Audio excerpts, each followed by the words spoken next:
हरे कृष्णा, राधे राधे। तो जी most welcome एक बार फिर से आप सभी का हमारे न्यू ब्लॉग किशोरी कृपा में। तो फ्रेंड्स, निर्जला एकादशी को लेके मेरे पास बहुत सारे सवाल हैं।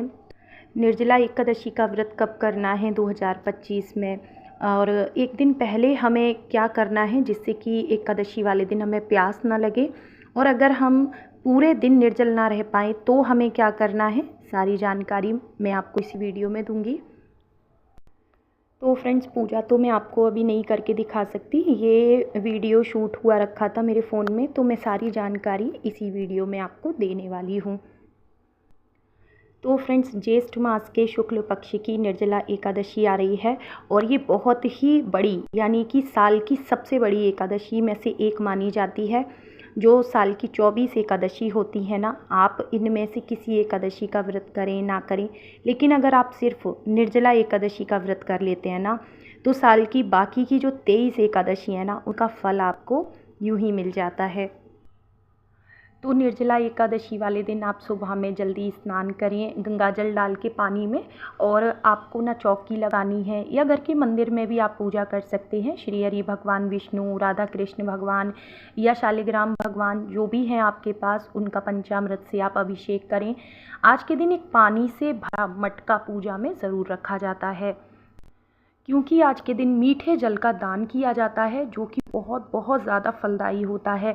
तो मटके में ज़्यादा चीनी तो नहीं आप डाल सकते, 2-4 दाने आप चीनी के डाल दें, और उसके ऊपर आप चीनी से भरा पात्र रख सकते हैं। और एक जो हाथ वाला पंखा आता है वो आप पूजा में रख लें, कुछ दक्षिणा रख लें। अच्छा, भोग इस दिन क्या लगते हैं, आम का भोग आज के दिन आप भगवान को ज़रूर लगाएं, और आम का आज दान भी ज़रूर करें। और जो भी चीज़ें आप दान करेंगे, ध्यान रखें सूर्य अस्त से पहले दान कर दें, सूर्य अस्त के बाद दान नहीं दिया जाता है। और दान सामग्री के ऊपर कुछ दक्षिणा आपको ज़रूर रखनी है। दान आप किसी भी ब्राह्मण को या किसी भी ज़रूरतमंद को दे सकते हैं। तो फ्रेंड्स, एकादशी व्रत के जो नियम हैं वो दशमी से ही शुरू हो जाएंगे। दशमी के दिन से ही आपको प्याज, लहसुन, मांस, मदिरा, किसी भी तरह की तामसिक चीज़ों का सेवन नहीं करना है। कटहल, बैंगन, मसूर की दाल आपको नहीं खानी है, और चावल भी आपको दशमी के दिन नहीं खाने हैं। जो भी सुहागन महिलाएं हैं वो बाल एक दिन पहले यानी दशमी को ही धुल लेंगी, और पूर्ण रूप से ब्रह्मचर्य का पालन आपको करना है।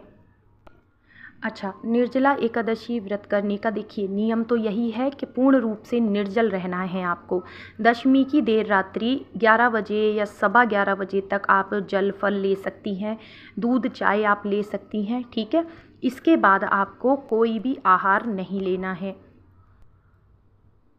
और निर्जला एकादशी के दिन आपको ज़्यादा प्यास ना लगे, इसके लिए आप क्या करें कि दशमी के दिन ना ज़्यादा से ज़्यादा मीठा भोजन करिएगा, ठीक है। क्योंकि जब हम नमक खाते हैं ना, तो हमें प्यास ज़्यादा लगती है। और आप संध्या के बाद में बिल्कुल भी नमक का सेवन मत कीजिएगा। जो भी चीज़ें खाएं वो मीठी हों, इससे ना आपको प्यास नहीं लगेगी। और प्यास कम लगे इसके लिए आप लस्सी बना सकते हैं दही की, ठीक है, मीठी लस्सी। और इसके अलावा आप केले खा सकते हैं, केले खाने से भी प्यास कम लगती है। और इसके अलावा आप कोई भी फल लेना चाहें वो आप ले सकते हैं।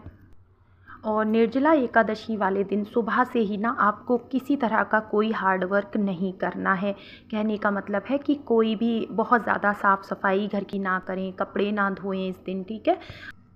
और जितना ज़्यादा हो सके आज के दिन आपको मौन रहना है, क्योंकि जितनी आप बात करेंगी उतना ज़्यादा आपका गला सूखेगा। क्योंकि जून का महीना है, तो फ़ोन पे तो आपको बिल्कुल भी बात नहीं करनी है। एक दिन पहले ही आप सबको बता दीजिएगा कि कल आपका व्रत रहने वाला है, तो आपको डिस्टर्ब ना करें। और घर वालों से भी जितना ज़रूरी हो उतनी ही आप बात करें। ज़्यादा से ज़्यादा मानसिक रूप से आप जाप करें। बहुत तेज़ आवाज़ में आप कोई पाठ या आरती ना करें, इससे भी आपका गला सूखेगा। और अगर आप पूरी तरह से व्रत निर्जल कर रहे हैं तो आपको अपना ज़्यादा से ज़्यादा ध्यान रखना है। किचन में इस दिन आप काम कम करें, गैस चूल्हे के पास, और जितना हो सके कूलर, पंखा, एसी के सामने ही आपको रहना है। और देखिए, दिन तो हो सकता है आसानी से कट जाए, लेकिन जैसे जैसे रात होने लगेगी ना, 9, 10, 11 बजने लगेंगे, उसके बाद मतलब थोड़ी वीकनेस होने लगती है। क्योंकि देखिए जैसे हम लोग करवा चौथ पे निर्जल व्रत करते हैं ना, तो पूरा दिन तो हम आसानी से रख लेते हैं, लेकिन जैसे ही चंद्रमा के निकलने का समय होता है धीरे धीरे हम वीक पड़ने लगते हैं। तो वही समय है, ठीक है। तो आप क्या करेंगे, एक कोई सूती कपड़ा या एक कोई साफ़ टॉवल आप रखें अपने पास और उसे गीला करके आप अपने सर पे लपेट लें। आपके सर पे जब ठंडक पहुँचेगी ना, तो आपको जो गला सूख रहा है जिसकी वजह से वीकनेस हो रही है, तो जब सर पे ठंडक पहुंचेगी ना, तो आपको दिक्कत भी कम होगी। और जैसे दूसरी एकादशी में हम लोग रात्रि जागरण की बात करते हैं, भजन कीर्तन करते हैं, लेकिन इस एकादशी में आपको ज़ोर ज़ोर से भजन कीर्तन आप कर ही नहीं पाएंगे। तो आप मानसिक रूप से आप धीरे धीरे आप जाप कर सकते हैं, ठीक है। तो पूरे दिन और पूरी रात अगर आपने जल ग्रहण नहीं किया है तो आपका पूर्ण रूप से निर्जला एकादशी का व्रत माना जाएगा। लेकिन अगर आप बीमार रहते हैं, अगर आप प्रेग्नेंट हैं, तो आप क्या करेंगे, तो आप पूजा के बाद मीठे जल से जो भरा कलश है उसे दान करें, ठीक है। मीठा जल आप किसी को पिलाएं शरबत बना के, और उसके बाद आप चाहें तो दोपहर के बाद आप जल पी सकते हैं, और हो सके तो संध्या तक आप निर्जल रहें और शाम की पूजा के बाद आप जल ग्रहण कर लें।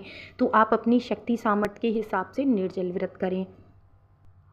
और अगर बिल्कुल ही ना रहा जाए तो आप जल फल के साथ या फिर आप एक समय फलाहार करके भी निर्जला एकादशी का व्रत कर सकते हैं।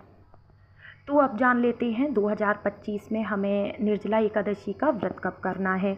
तो 6 और 7 जून दोनों ही दिन निर्जला एकादशी रहने वाली है। तो फ्रेंड्स, खाटू श्याम मंदिर में और श्री बांके बिहारी वृंदावन मंदिर में 6 तारीख को ही एकादशी की जाएगी। लेकिन ध्यान रखें, जो लोग भी 6 को निर्जल एकादशी का व्रत करेंगे उन्हें 7 तारीख की दोपहर में 1:44 से लेके और 4 बजे के बीच में अपने व्रत का पारण करना है। और जो लोग भी 7 तारीख को व्रत करेंगे उन्हें 8 तारीख की सुबह में 5:30 बजे से लेके 7:30 बजे तक के बीच में अपने व्रत का पारण कर लेना है। और अगर आपने पूर्ण रूप से निर्जल व्रत किया है तो आप तुलसी दल और जल लेके व्रत का पारण कर सकते हैं। और अगर आपने फलाहार करके व्रत किया है तो आपका चावल खाना बहुत ज़रूरी है पारण के समय, ठीक है। तो फ्रेंड्स, जिन लोगों को भी लग रहा है कि अगर हम 6 तारीख को व्रत करेंगे और 7 की दोपहर में पारण होगा, बहुत लंबा व्रत हो जाएगा 32 घंटे का, तो देखिए जो लोग 7 तारीख को व्रत करेंगे उनके लिए भी लंबा व्रत हो जाएगा, क्योंकि 6 तारीख को भी किसी तरह का अनाज ग्रहण नहीं करना है। तो आप देख लीजिएगा जैसे भी आपको ठीक लगे। अगर आप हमारी पूछेंगे कि हम किस दिन कर रहे हैं, तो हमारे यहाँ 6 तारीख को ही निर्जला एकादशी का व्रत किया जाएगा और 7 तारीख की दोपहर में हम लोग पारण करेंगे। और दोपहर के बाद हम लोग सात्विक भोजन, अनाज, फल फ्रूट जो भी हम लेना चाहें वो हम ले सकते हैं।